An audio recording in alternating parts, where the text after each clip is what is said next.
Kumbay, mi nombre está Zoraida Molina Arendel. Salmo 40. Salmo 40, explicação. E salmo aqui está começar com uma proclamação, testiguando que Deus arrasi. E pensei David está roupa contento e por canta um canto novo. De versículo 3, eta bisa quão contento está.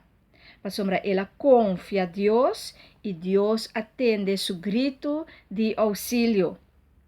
Eta sim a su pueblo conosco por confiar em Deus. Na primeiro lugar, Deus tahasi milagre e tahasi milagre. De dois lugar, Deus tem um plano para nós. E terceiro ponto tá que gente não tá mescos com Deus. E de quatro é que se nós que Deus está acorda riba sua criação.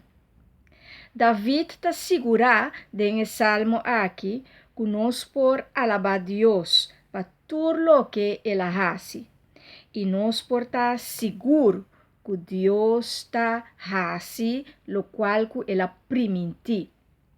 David tabisa em versículo 9 que ora eta den uma reunião pública sempre eta dona valor e honor e respeito na Deus, pois ora eta donando um discurso como rei, eta papia de Deus eta conta com justo Deus está.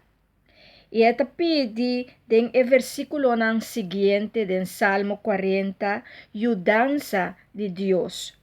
E já eta começar a agradecer e alabar Deus para tudo o qual que Deus trabalhasse.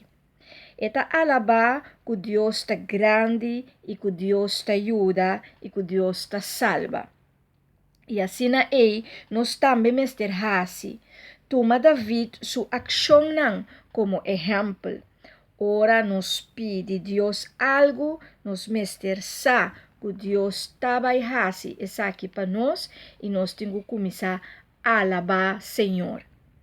Assim maneira já é coisa a passa acaba.